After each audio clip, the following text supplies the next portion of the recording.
नमस्कार दोस्तों, मैं हूं कृणाल ठाकुर। आज हम चर्चा करेंगे भारतीय संविधान के दो महत्वपूर्ण अनुच्छेदों की। अनुच्छेद 43 और अनुच्छेद 43 का फर्स्ट पार्ट, जो हमारे देश में श्रमिकों के सम्मानजनक जीवन, सहकारी उद्योगों और उद्योगों में श्रमिकों की भागीदारी को सुनिश्चित करते हैं। अनुच्छेद 43 जीवन निर्वाह वेतन और ग्रामीण उद्योगों का संवर्धन।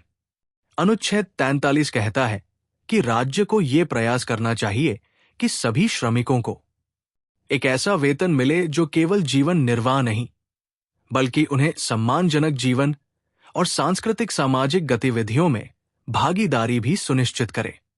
इसके साथ ही राज्य को ग्रामीण क्षेत्रों में कुटीर उद्योगों और लघु उद्योगों को भी प्रोत्साहित करना चाहिए, विशेष रूप से सहकारी संस्थाओं के माध्यम से।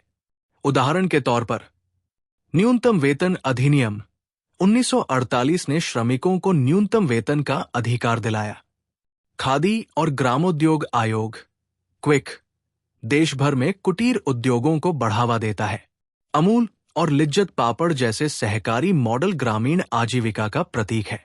महत्वपूर्ण case law, standard vacuum refining को बनाम द वर्कमैन 1960 में सुप्रीम कोर्ट ने कहा कि जीवन निर्वाह वेतन केवल जीवित रहने भर का नहीं, बल्कि सम्मान और सुविधा के साथ जीवन जीने का अधिकार है। अनुच्छेद 43 का फर्स्ट पार्ट, उद्योगों में श्रमिकों की भागीदारी। अनुच्छेद 43 का फर्स्ट पार्ट, जो कि 42वें संविधान संशोधन 1976 द्वारा जोड़ा गया था, यह कहता है कि राज्य को यह प्रयास करना चाहिए कि श्रमिकों को उद्योगों के प्रबंधन में भाग लेने का अवसर मिले।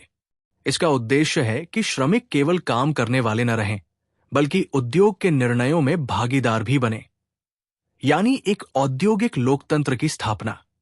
उदाहरण, सरकारी उपक्रमों में वर्कर्स कमेटी, औद्योगिक विवाद अधिनियम के तहत जॉइंट मैनेजमेंट काउंसिल्स और सामाजिक सुरक्षा संहिता 2020 में श्रमिक प्रतिनिधियों की भूमिका का प्रावधान।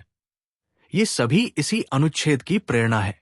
महत्वपूर्ण case law, Balmer Lawrie workers union बनाम बाम लॉरी को लिमिटेड 1984 में सुप्रीम कोर्ट ने श्रमिकों के प्रबंधन में भागीदारी और औद्योगिक लोकतंत्र के विचार को समर्थन दिया।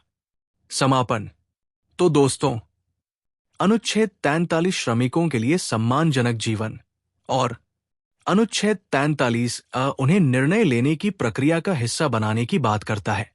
ये अनुच्छेद केवल आर्थिक न्याय की बात नहीं करते, बल्कि श्रमिकों को सम्मान, सुरक्षा और सशक्तिकरण देने का वादा करते हैं।